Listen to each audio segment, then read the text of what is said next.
So as I continue to mature in age, I realized that there were so many things that I did in my 20s that I wish I didn't. And there were so many things that I wish I would have done that I did not. And if you are 20-something, fresh out of school, starting your career, I'm going to walk you through 5 things that I wish I would have done in my 20s to set myself up for financial success and to truly build wealth. Because it's one thing to cover your bills, but there's another thing to build wealth. And I want you to do both, and I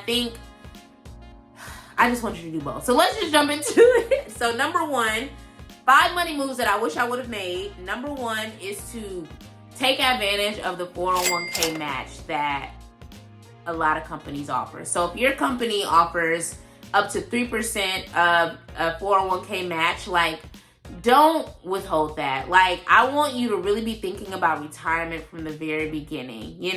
First job, if they're offering a match up to 3% and you could, they say you could contribute 6% and they'll match up to 3%, please take advantage of that, because ultimately that's free money. And I know that means you're taking less home in your check, but that's going to benefit you because ultimately it lowers your it lowers your taxable income. So if you make $100,000, but you're putting, 6% of whatever your monthly check is into your 401k, that allows you to lower what your income is, which means that the IRS can they'll take less of your money because only less of the money is actually coming to you. Hopefully that makes sense. I feel like I explained that wrong. Put it in the comments if I explain that well, but the goal is to lower your taxable income while you save for retirement. And I know at 20-something, you may not be thinking about retirement, but you absolutely should be thinking about retirement. Don't feel like you have to work till 50, 60, 70 like our parents did. No. Set yourself up for success and utilize that free money that they're giving you. Number 2 is to start a business on the side. So a lot of 20-somethings I know are very talented. They're good with graphics. They're good with media. They may be designers. For me, I love to see that, and make sure that you structure that business as a business, meaning get your LLC, get your S Corp, C, whatever Corp you want to do. Make sure you structure it because you can use that to take advantage of deductions. So there are tons of deductions when you own real estate, and then there's deductions when you own a business. And usually you have to spend the revenue that you make for your business to run the business. Think of a website, think of advertising, think of using your phone, your internet. Those are deductions that you can utilize for your business. So unless you're running it as a hobby, don't do any of that. But the IRS has a long list of things that qualify as deductions, and that helps you to offset whatever revenue that you have. So the goal is to make money, but spend the money that you're making so that you can take advantage of those deductions and again, lower the taxable amount of revenue that you have, which again allows the IRS to take less money out of your pocket. So when you make that money, don't just take it out and blow it on brunch every weekend. If you want to use your 9-to-5 income for investing and covering your bills, and then using your revenue from your business to have fun, that's one thing. But I strongly urge you, if I could go back in time, because I did have a side business back then, but I was blowing the money. I don't want you to do that. If you want to use some of it to, travel and have fun, that's great. But I still strongly encourage you to assign that revenue responsibility. So if that means you're putting more money towards your stock investments, if you're saving that money for a rental property, assign that money a responsibility so that you're not just blowing it, because you're going to look up and wish that you would have used that money for something more important. Number 3 is to stay at home, meaning stay at home with your parents, your siblings, your cousins, aunts, uncles. If you're fresh out of school, I wish I would have stayed home longer, because I did. I moved back home to kind of get myself in a good financial situation, but I wish I would have done that with strategy, because I did it twice. And the second time I did do it with strategy, I actually paid off my student loan debt. But the first time, I just was trying to get on my feet. But if I would have graduated with a high-paying job or a job period, Like, I would have known that, okay, I know I had to pay a small little amount of rent to live here, because my mom don't play that. Like, ain't no living free. If you got a job and I got a job, you can help. But anyway, that's a tangent. I know that I'd rather pay her $300, $400 a month and use that money for other stuff, i.e. saving, paying off debt, putting my money to good use, saving it, to buy a house, instead of rushing to live on my own. Because granted, I enjoy apartment life, who didn't? But ultimately, and I know some people feel differently about this, I feel like it was a waste of money. If I could go back in time, I would have just made my first big purchase in my 20s, which would have been a house.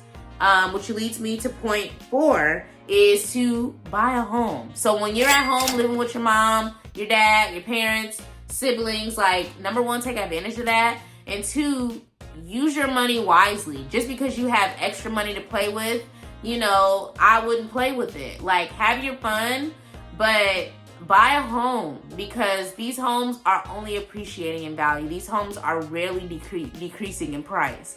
Rarely. So imagine what I could have got in my 20s for a home purchase price versus what homes are going for now. Get the home and put some roommates in there.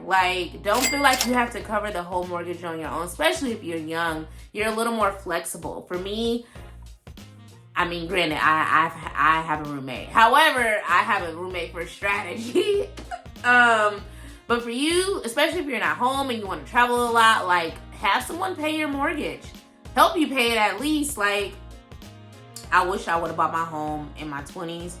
And I wish that I would have put some roommates in there to pay the majority of my mortgage. I would have been renting out rooms. I would have made it do what it do, and I'm doing that stuff now in my 30s. And it's girl, you could have been, you really could have been doing it. And I'm doing it, but I could have been doing it on a larger scale if I bought it in my 20s. So please don't wait to purchase a home. When you feel like you're financially ready, please do it. The earlier the better. But again, make sure you're financially and mentally, emotionally ready for it. And then lastly, if you are living at home, that means you have a lot more money to play with. I would be putting aside as much of my income as possible into savings and investments. And when I say as much as possible, I'm saying at least 30%, but really it should be closer to 50%. Because if you are living at home, that means that the majority of the expenses are covered by whoever you're living with. They're probably charging you a very small amount, if anything at all. Because some parents are generous. My mom ain't that generous. I had to pay her rent. But it was a very small amount compared to what I'm paying on a mortgage, okay? So I would make sure that I'm saving that money and I'm putting it in a high-yield savings account. And if you don't know what that is, I'll include it on the screen somewhere. I have a whole video that breaks it down. Or I will put it in a high-yield CD, which is a high-yield certificate of deposit. And again, I have a whole video breaking those down. So click that link that I had just shared. And I will be putting it in investments like index funds, ETFs. I will have multiple streams, baby. I really would. And I hope that you are maximizing your money and not just blowing it the way that I did. And I'm not saying I blow my money, but I was in the streets. And when I say in the streets, I mean I was on planes. I was on the islands. I was just living my best life. And I wish that I had the mindset then that I have now when it comes to my money and building wealth and building passive income. And all of those things that I mentioned allow you to make money on your money. So all those 4 things that I said: high-yield savings account, high-yield certificate of deposit, a lot of index funds provide dividends, as well as ETFs, which is exchange traded funds. Look up the ones that provide dividends, because dividends is money that you can use to either reinvest or keep in your pocket to have fun with. So those are the 5 money moves that I would have made in my 20s if I can go back in time, and I hope that you do. So just to recap, number 1, I would have taken advantage of the 401k match that most companies provide from the get-go. I don't care if that lowers the amount of income that I take, because ultimately it's going to lower my taxable income, which means that IRS has less money to take from me.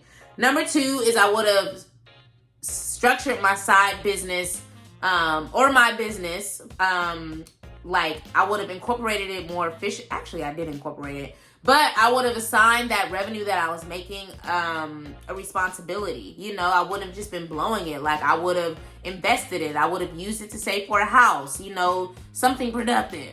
3 is I would have stayed at home as soon as I got a really, really good paying job and stacked my bread so that I could, 4, buy a house, buy a rental property, and rent out the room so that my roommates will be covering my mortgage. And then 5 is I would have been saving at least 30% of my salary. And that's a minimum. Especially if you're living at home, you should be saving closer to 50, 60, honestly. And saving it for something, not just saving it forever in some boring account. Putting it in a high yield savings account, putting it in a high yield CD, putting it in index funds, you know, like saving for a house, like doing something with the money that'll allow you to make money on your money without you having to trade your time for it. So those are my money moves. Please share this with a 20-something that you know, and urge them to set themselves up for success and early retirement from the very beginning. And if they need help with home buying, or if you need help with home buying, check out Ready to Own, which is my 100-page workbook for first-time home buyers, where I dive into a lot of these different tips and resources that have helped me through my home buying process. You know, with home 2, I'm home 1, and now home 2 and home 3, okay? So thank you for watching, and I will see you on the next video. Peace.